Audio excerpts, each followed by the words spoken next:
شیطان کی رائے ہے، ورنہ اللہ تعالیٰ نے فرمایا کہ ہم کسی کو تکلیف نہیں دیتے مگر اس کی وسعت کے مطابق۔ یہ کہنا کہ تکلیف سے میں کافر ہوا، یہ نہیں ہے۔ کفر جو چھپا ہوا تھا تکلیف ظاہر کر دی۔ مقصد یہ نہیں ہے کہ ایماندار تھا، کفر اندر موجود تھا، اس نے تکلیف کا بہانہ بنایا باہر،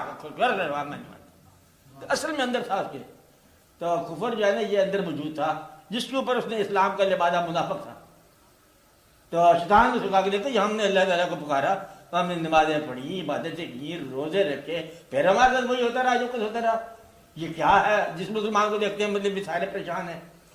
مسلمانوں کی تباہی کا سبب کیا ہے؟ کہتا ہے اسلامی تباہی کا سبب ہے۔ اب یہ جو بیان ہے، یہ بیان کی وجہ سے وہ گمراہ ہو رہا ہے۔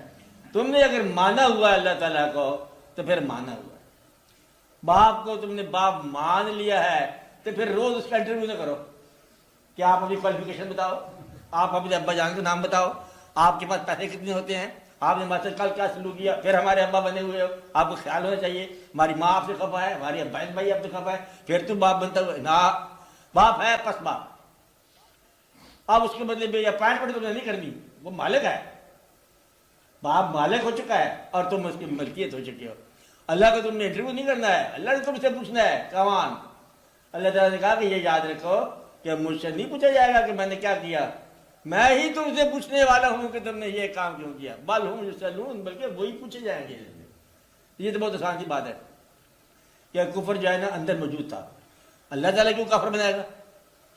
اللہ تعالیٰ انسان کو پتہ ہے کہ انسان کی کیپیسٹی کیا ہے، تو اللہ تعالیٰ جو ہے نا کافر بناتا نہیں ہے۔ اللہ تعالیٰ کا کوئی اول تو بناتا انسان ہی ہے، وہ آگے تم خود ہی بنتے ہو کافر اور مومن۔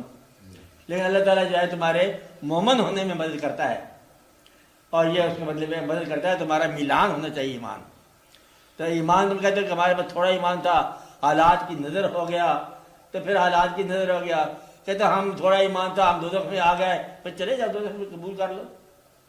اگر تمہیں پتا ہو کہ دوزخ میں اچھی شے نہیں ہے تو پھر تم آج ہی پتہ ہے تمہیں کہ دوزخ اچھی شے نہیں ہے۔ یہ پہلے بات ہوئی تھی کہ لا یستوی اصحاب النار و اصحاب الجنہ، جنت کے اصحاب اور دوزخ کے اصحاب برابر نہیں ہیں، دونوں کا الگ الگ مقام ہے، وہ فائزون میں سے ہوں گے۔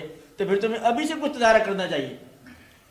کہتے ہیں جب میں پہاڑی سے گر رہا ہوں، اس وقت گلے کی بات نہیں ہوگی کہ تمہاری زبان تو سیل ہو جائے گی، زبان سیل ہو جائے گی اور تمہاری جو ہے تھوڑی چلاکیاں بند ہو جائیں گی، سیدھی سیدھی کہانی ہو جائے گی اور تم خاموشی سے بیٹھے رہو گے، آزاد جوارے بولتے جائیں گے۔ ایک حصہ کیا ہے؟ تو بجائے اس کے کہ دوزخ میں جا کے دوزخ میں جانے کی وجہ بتاؤ کہ انہیں جنت میں آنے کی وجہ بتاؤ۔ تم تو کیس بنا رہے ہو اللہ میاں کے خلاف، کہتے یہ ہمارا دوزخ میں آنے کی وجہ نمبر 1، ہمارا ایمان تھوڑا سا تم نے تکلیفیں زیادہ دے دی۔ ہمارے ارد گرد لوگ جو تھے وہ سارے بیمار لوگ تھے، حالات زمانہ ناسازگار تھے، رستے ہمارے بند تھے، اور میں کیا کرتا، قدم قدم پہ مطلب مرحلے آ گئے تھے، قدم قدم مصیبت آتی، ہم نے گریجویشن کی داخلہ نہ ملا، ہمارے ساتھ حالات یہ تھے، حشر کے روز خدا پوچھے گا تو یہ کہہ دوں گا جناب میں گناہ گار تھا، اس نے گناہ گار کیا، کچھ بھی کیا، دوزخ میں جانے کی وجوہات دریافت کرنے کی بجائے جنت میں جانے کا سبب ڈھونڈو۔